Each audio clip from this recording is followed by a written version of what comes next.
Good evening. Just a quick little video, so you know me, watching videos, blah blah blah, see what jumps out, yada yada. And like the fin cranny thing and all the rest of them. There's one that I just read about that jumped out, and you know me as well though, when it comes to missing Indigenous people, especially because of my need to want to work on the Highway of Tears, and any missing person cases that seem occultish in nature, of Indigenous people from all over the world. I've worked on loads. So Elijah Bear Diaz, I think his name is. They call him Bear. He went missing in 2015. Now this boy couldn't walk. He was on crutches. It was physically impossible for him to walk on his feet, and yet he vanished off the face of the earth. His backpack was missing, full of diabetic medication. His 50-inch TV was missing, and a sheet or something was missing off his bed. I've read the case, I've looked into it, and there's just a couple of things that keep screaming out. Now, I'm sure that the police have already looked into this sort of stuff. I'm sure it is something that would have been one of the first things they did. But just in case,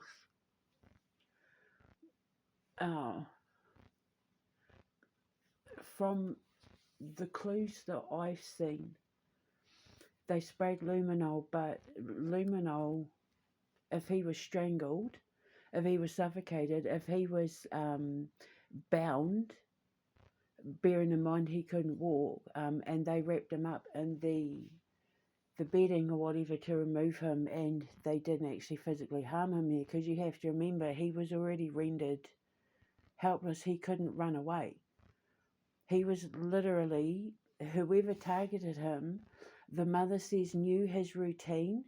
I'm telling you now, that boy was taken by someone or people that knew him. It either had to be someone who was big enough to overpower him, bearing in mind apparently he was quite a slight boy, but if he was bound and had his hands and that tied up, he wasn't getting anywhere if they wrapped him up in a blanket and carried him out.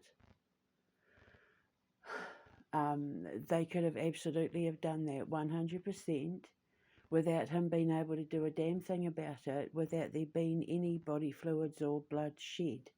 So, you know, the other thing is as well, there was no evidence of a clean-up at all. So the luminol thing was, anyway, maybe just to help the family out or something, because it just, there was no evidence to suggest that there was any clean-up or bloodshed or strange chemical smells or anything like that, because if you're going to clean up blood stains, you're going to smell it, because his mum was onto it pretty quick when they first noticed something was missing, and the mother is utterly convinced that somebody laid in wait, that somebody knew their routine, and they lay in wait for him. And a mother's never wrong about these things. And I'm telling you now, when I read that about the mother's intuition, then it kicked mine in as well. And what I've got to tell you is this. The clue is in the fact that his 50-inch TV was missing, and the last time his phone was turned on was not far from a casino. So I think in this case, because I know there was another boy that went missing around the same time, Skylar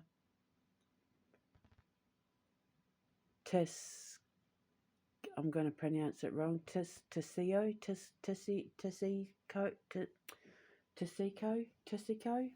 I'm going to pronounce it wrong, I'm so sorry. But I wasn't focused on him. I'm focused on Bear. And whatever happened to Bear, they needed money for the casino. They had debt to pay with the casino. They took his TV. They may have even taken him for his organs, or they took him because he was a witness to the robbery. It's just the reason why I say that is because when it comes to Indigenous people, our organs are worth a lot of money. However, I think it's somebody connected to this casino. I think that the police need to look at all the pawn shops that bought TVs now, the medication as well on the black market, things like diabetic medication. I think is one of the most expensive medications in America, and on the black market you can make a fortune, especially if it's I don't know if they give type 1 Ozempic, but if it was anything like that. But regardless, diabetic medication on the black market is worth a lot of money. And so the police need to look at the medicine black market in that area, and also the people who were buying 50-inch cheap TVs. I mean, surely they went to all the pawn shops and stuff. I mean, that would have been one of the first things they did. But somebody bought a cheap TV, and I'm telling you now, it was either to get more money to go to the gambling, or it was to pay off a gambling debt. And what they need to do is look at any of the people that knew him, that were at the casino that night, who had any kind of missing time frame between him going missing and that person turning up at the casino with money. And then, link it into pawn shops and whoever would be buying up diabetic medication. There was a pharmacist here in the UK just in June, July of this year who was done on charges of stealing diabetic medication to sell on the black market. And that's here in the UK. But in America, I'm pretty sure that the diabetic drug is like the number one most expensive drug, because it's the number one drug that more people are on diabetic medication in America than any other kind of medication, and it's the most expensive drug. So his medication would be worth a lot of money on the black market, and then his TV as well. So it would suggest a 50-inch TV, either it was a big person who did it, or it was a couple of people. And it was a couple of people that knew the boy and knew the mother and knew the routine. And I'm telling you now, he was taken out by somebody who knew him.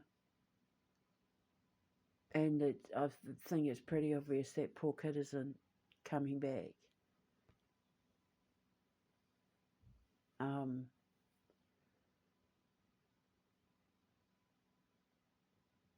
One can only hazard to guess.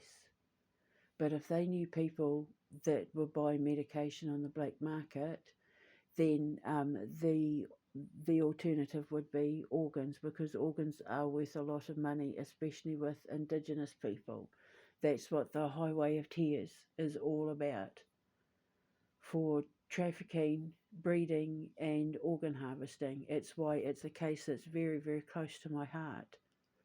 I would love to go to Canada and follow the trail where I've been led to follow with the Highway of Tears, and connect the dots and put all the puzzle pieces together. I have on Instagram and that, but and then I worked on the case with like Michaela and Brianna and that back home in New Zealand, and the Araki Rigby, and then there's a whole pile of native boys that have been going missing in New Zealand as well that I've got to look into. I've just been plucking up the courage, because this sort of stuff is really traumatizing. Like it's emotionally, it's a lot to take when you see what happens to them, and there's nothing you can do, and you're trying to get it out there and you shadow banned, and like that sort of thing. So I put my little, like the Cindy James and all that, I put them all up there in the hopes that somebody will see them.